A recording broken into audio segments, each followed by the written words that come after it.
Bismillahirrahmanirrahim. Assalamualaikum warahmatullahi wabarakatuh. Hari ini kumpulan kami akan memberikan tentang penulisan harta pusaka bagi tugasan guru pengajar iaitu tinggi Pusaka. Ahli kumpulan saya terdiri daripada Nur Ali Arya binti Dasri, Nur Iza binti Muhammad Fauzi dan saya Umi Syafiqah binti Muhammad Dasri.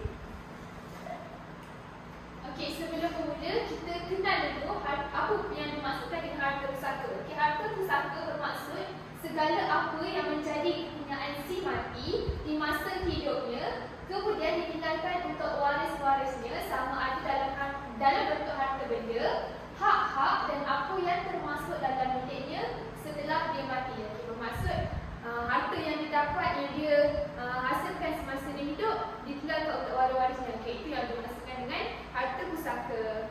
Okey.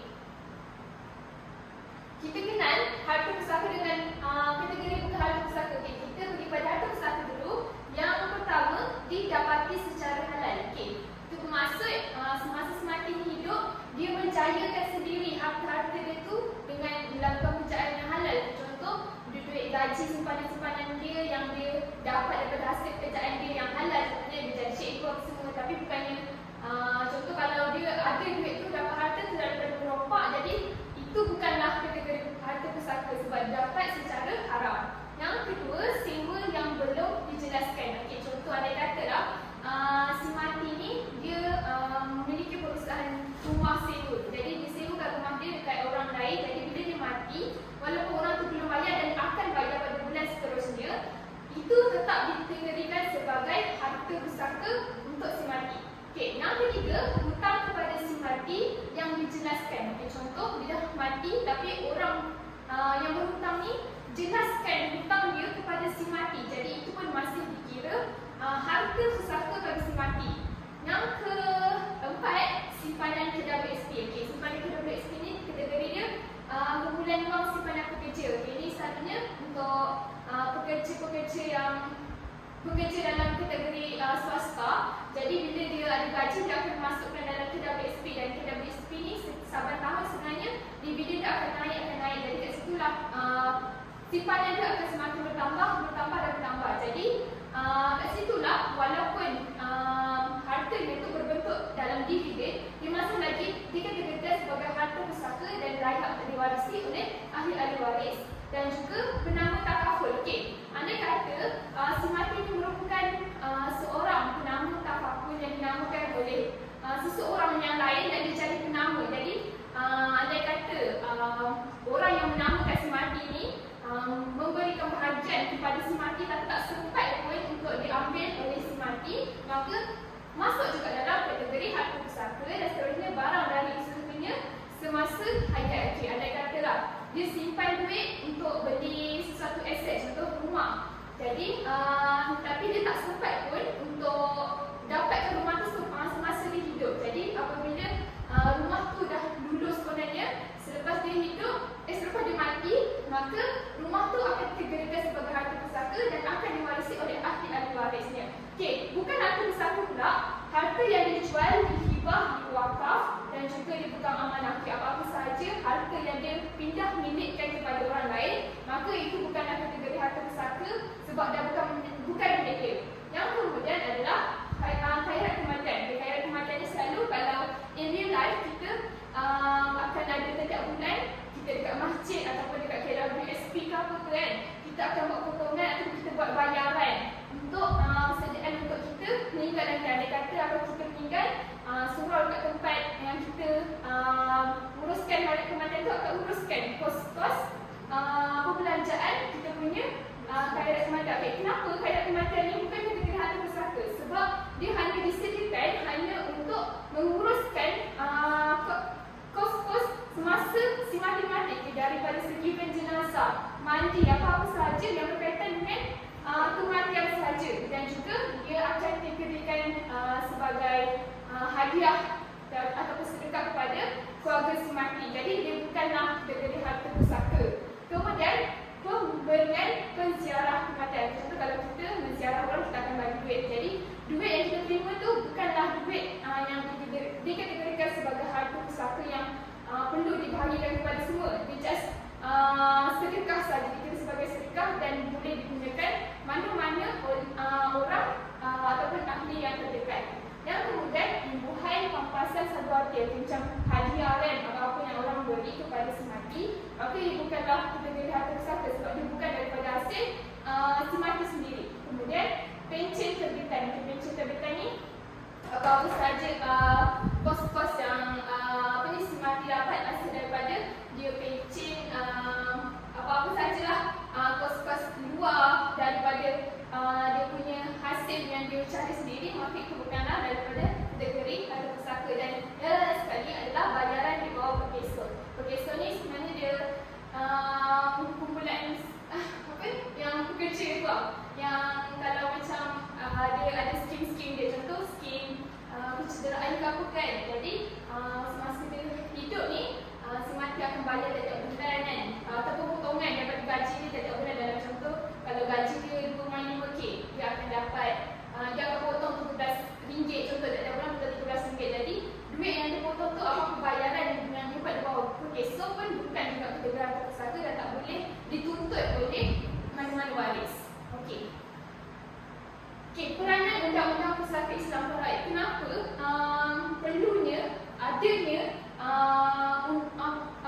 undang-undang pusaka ni? Kenapa kena diberi kepada waris-waris? Okey, undang-undang ini ada peranan dia sendiri. Yang pertama, dia akan kenal pasti seorang itu sama ada waris itu bukan waris, sama ada dia waris ataupun tak waris. Okay. Benda pertama sebelum dia akan menguruskan undang-undang pusaka ni, dia akan kenal pasti orang tu sama ada waris ataupun tak dengan melihat daripada nasab-nasabnya. Okay. Yang kedua adalah mengenal pasti bahagian setiap waris yang berhak kepada harta pusaka. Dia akan kenal pasti pula. Okay. Yang ibu ni akan dapat berapa, yang anak ni akan dapat berapa. Okay. Yang ketiga, pengiraan yang boleh menyampaikan kepada bahagian setiap waris melalui kaedah matematik. Dia ada pengiraan matematik dia sendiri dalam menguruskan harta ataupun memberikan harta kepada waris ni. Jadi dia pun ada kaedah sendiri, tak boleh nak pandai-pandai nak bagi.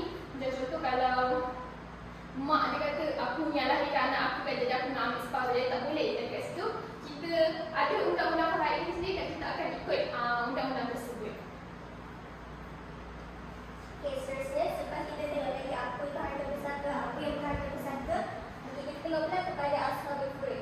Okey, ashabul furud ni apa? Ashabul furud ni waris yang akan menerima harta pusaka berpandukan kepada ketetapan syarak, itu Al-Quran, Sunnah atau Ijma'.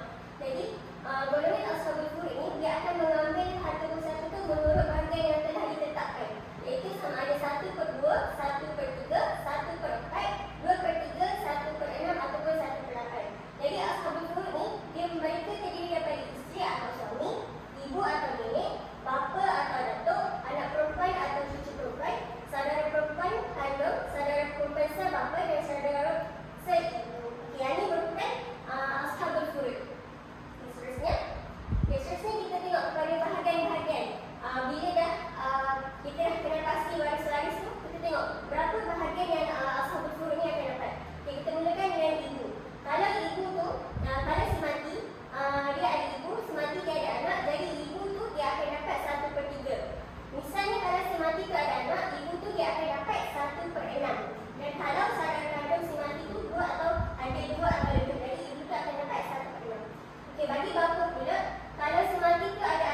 beliau akan mendapat bahagian iaitu 1/6 bahagian daripada harta pusaka tersebut.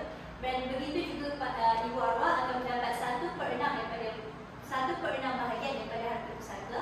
Manakala bagi isteri arwah atau isteri si mati akan mendapat bahagian sebanyak 1/8. Dan bagi anak-anak arwah akan mendapat lebihan harta pusaka daripada pembahagian ibu bapa dan juga isteri arwah. Yang mana anak lelaki akan menerima 2 bahagian daripada lebihan harta pusaka tersebut, dan juga anak perempuan akan menerima 1 bahagian.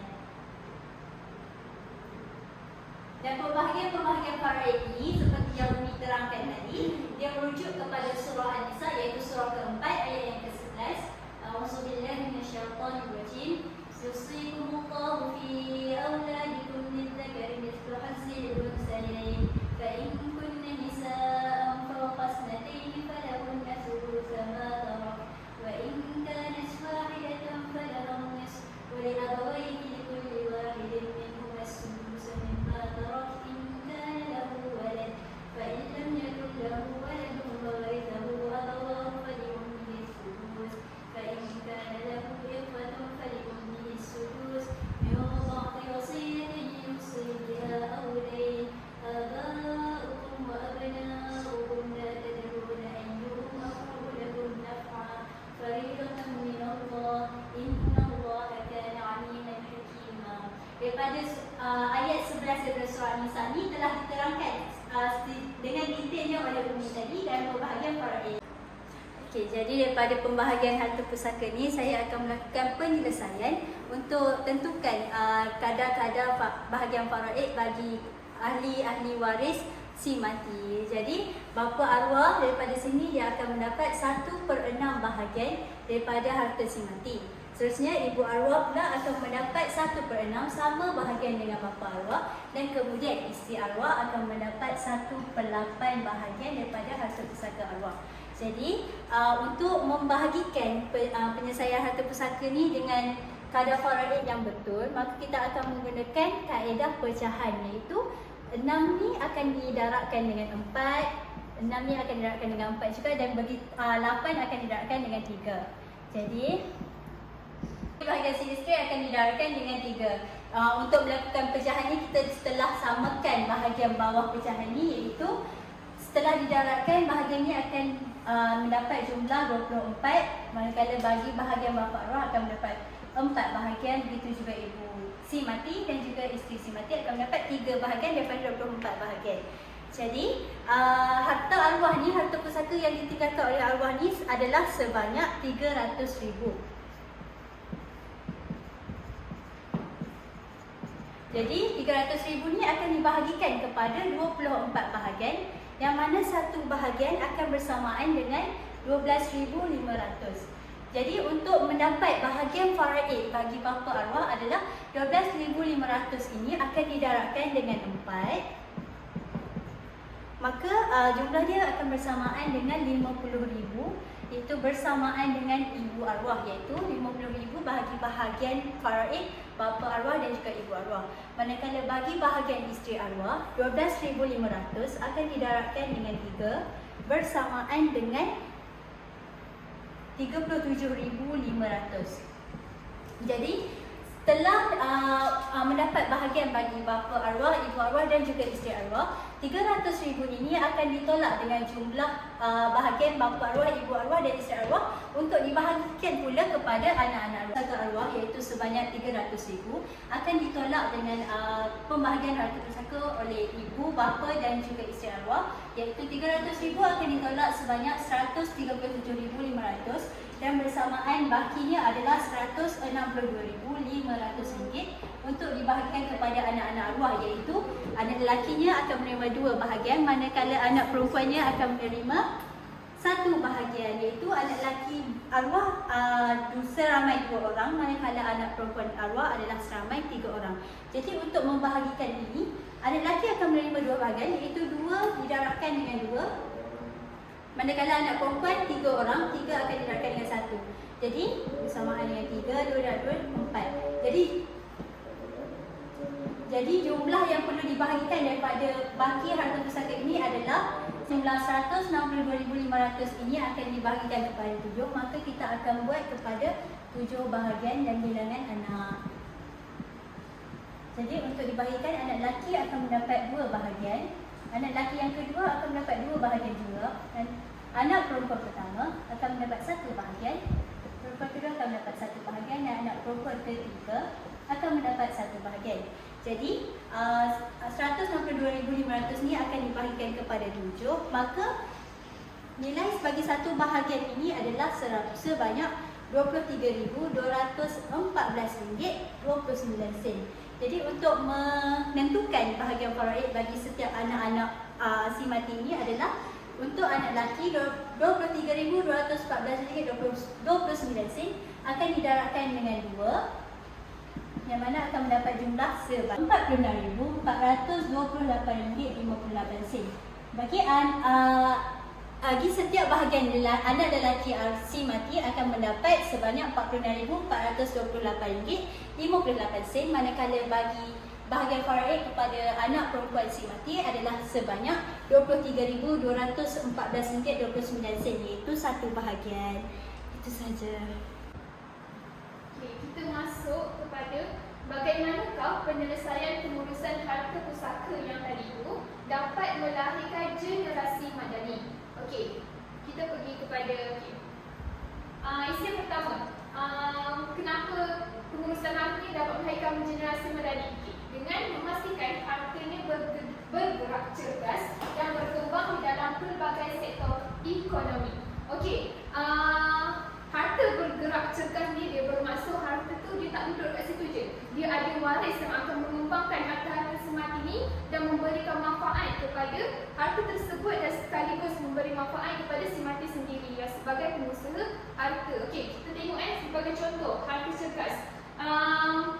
Kan kita dah membahagikan harta-harta mengikut waris-waris yang berhak, iaitu waris-waris mengikut kadar-kadar tertentu, 1/6, 1/8 dan sebagainya tadi kan. Jadi sebagai contoh, andai kata dalam satu family tu ayah dapat 1/6. Okey, dengan harta tu tadi, ayah ni sebagai seorang petani dia boleh menjadi dia boleh mengembangkan lagi dia punya perniagaan, dia punya pertanian. Okey, contoh kalau isteri pula dia menjahit, kerjanya menjahit saja. Jadi dengan adanya harta pusaka yang dia terima daripada kematian si suami, dia dapat mengembangkan lagi dia punya kemahiran menjahit dan membuka, contoh membuka kedai. Okey, contoh kalau isteri pula yang meninggal dan tu dia tinggalkan anak je, bapa yang jaga. Jadi daripada situ pun walaupun bapa ni dia menerima harta pusaka tu, jadi dengan harta pusaka tu dia akan gunakan untuk membesarkan anak-anak dia. Okey, contoh kalau dapat ke anak pula, anak yang tak kerja kan. Jadi kalau anak dapat harta pusaka, dengan dia memberikan kos pembelajaran dia akan berupaya untuk sambung belajar dan seterusnya, akan memberi manfaat kepada waris-waris sendiri dan juga kepada si mati sendiri. Okey, kita pergi kepada slide seterusnya. Okey, kenapa pelbagai sektor ekonomi itu sangat penting dalam memastikan harta-harta si mati ini diuruskan dengan baik, iaitu dia dapat merangsang perkembangan diri waris dalam menjaga pendapatan. Okay, kenapa? Sebab harta warisan itu akan dijadikan modal perniagaan ataupun dijadikan sebagai kelangsungan hidup oleh waris-warisnya. Jadi apabila si mati meninggalkan harta yang banyak ataupun tak banyak pun, dia still lagi akan memberi manfaat kepada waris-waris ini sebagai kelangsungan hidup, ataupun sebagai modal untuk dia mulakan hidup baru. Kemudian dengan modal tu dia akan majukan diri dalam pelbagai sektor ekonomi.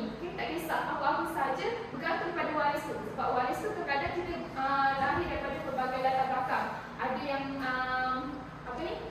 adik-adik dia kaya dan dia meninggal, tapi dia ni kerja kampung je, tapi disebabkan abang dia meninggal, dia dapat harta pusaka, dia pun boleh majukan diri dia sendiri. Okey, dan juga dengan kemajuan yang didapat daripada kejayaan menghasilkan perniagaan ataupun kejayaan melangsungkan kehidupan dia dapat berbakti kepada orang lain juga. Okey, berbakti kepada orang lain. Contohnya, dia dah berjaya, dia dah buka butik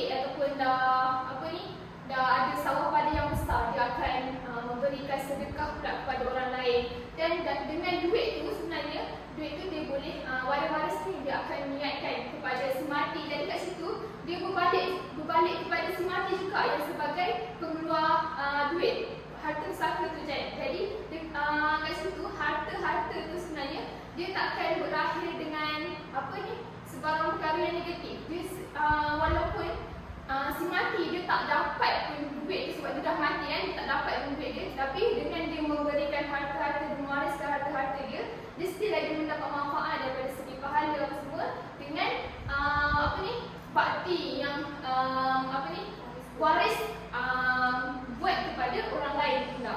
Okey, kita pergi kepada satu dalil ni. Auzubillahiminasyaitonirrajim. Al-malu wal banun zinatul hayatid dunya wal baqiyatus salihatu khairun inda rabbika thawaban wa khairun amala. Yang bermaksud harta benda dan anak pinak itu ialah perhiasan di dunia, dan amal-amal soleh yang kekal faedahnya itu lebih baik pada sisi Tuhanmu sebagai pahala balasan dan lebih baik sebagai asas yang memberi harapan. Okay, ini adalah surah Al-Kahfi ayat 46. Okay, dia mention kat sini harta benda dan anak pinak itu ialah perhiasan hidup di dunia. Okay, tak ada yang meninggalkan kepentingan harta yang sebenarnya. Lebih-lebih lagi dia mention lagi anak pinak. Jadi itu menunjukkan betapa pentingnya harta dan juga keluarga sendiri dalam dunia, dalam memajukan diri dalam dunia ni. Jadi bila harta dengan anak pinak ni dia bersatu ataupun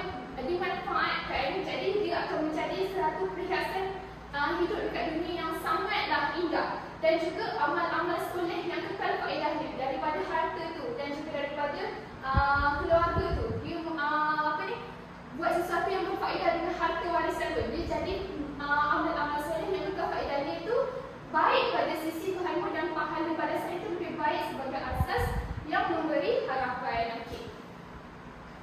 Next slide. Okay, kita tengok kan, selalu orang akan mempertikaikan. Contoh dalam surah tu dia akan cakap, dia ada cakap keluarga dengan harta benda adalah satu perkara yang sebaik-baik perhiasan di dunia. Tapi ada juga yang akan cakap keluarga dengan harta benda ni juga yang akan bawa kita pada kemusnahan. Tapi disebabkan harta pusaka ni dia ada banyak hikmah dia. Daripada segi contoh kan, kalau kita dah memang hidup susah, tiba-tiba ayah ataupun atuk ke meninggal, dia punya ada duit baik kita. Jadi kat situ pun kita akan rasa at least rasa terharu kan, sebab ada orang duit tu berhak pula kat kita kan. Jadi sebenarnya tak ada istilah keluarga dan harta benda tu membawa kepada kemusnahan. Sebaliknya dia berupaya lagi untuk menjadikan kita menjadi bekal kepada kita pada masa akhirat nanti dengan melakukan perkara yang berfaedah. Contohnya tadi menggunakan harta pusaka untuk berbakti kepada orang lain. Macam tu. Okey, seterusnya daripada soalan yang kedua tadi, iaitu bagaimana pembahagian harta pusaka ini dapat membentuk satu generasi berani. Okey, daripada selepas kita tahu tentang pembahagian harta pusaka ini, maka secara tidak langsung kita dapat menjadikan satu generasi itu dia lebih mengetahui dengan lebih mendalam tentang kebaikan, kepentingan pembahagian harta pusaka ini untuk kehidupannya, yang mana secara tidak langsung dengan ilmu-ilmu yang dia ada tentang pembahagian harta pusaka, sama ada dari wasiat, hibah ataupun faraid, maka secara tidak langsung dia dapat menghindarkan diri kita, iaitu generasi madani, daripada memakan harta saudara sendiri secara batil, sama ada dengan merampas ataupun kita memiliki harta kepunyaan orang lain, terutamanya daripada saudara sendiri. Maka apabila kita mengetahui tentang pembahagian harta pusaka ini secara lebih mendalam, secara tidak langsung, generasi madani ini dapat mengelakkan diri daripada berlakunya permasalahan berkaitan dengan pembahagian harta pusaka. Seterusnya. Okey, seterusnya macam mana pengurusan harta pusaka ini dapat melahirkan generasi madani, iaitu generasi yang mampu mempertahankan akidah, akhlak dan kebenaran dan juga keadilan. Jadi dengan adanya pengurusan harta pusaka ini dapat meningkatkan waris-waris itu untuk segera nak selesaikan pembahagian harta pusaka, sekaligus mengelakkan penangguhan pembahagian sehingga bertahun-tahun. Sebab apa? Mungkin kalau orang dengar bila dah ada orang meninggal, tiba-tiba dia cepat-cepat nak menguruskan, orang kata gila harta.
Kerana kematian.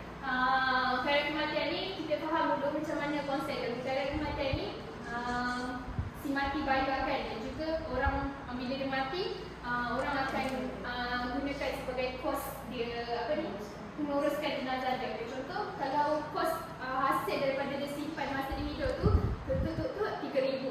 Okey, contoh 3,000 kan dia dapat. Dan uruskan kos dia pula tiba-tiba dapat 1,000 je kan. Jadi ada dua lagi, 2,000 baki lagi kan. Jadi nak guna untuk apa kan? Boleh ke guna kan? Sebab kan bukan betul daripada harta pusaka kan. Okey, itu maksud soalan Najib Halal kan.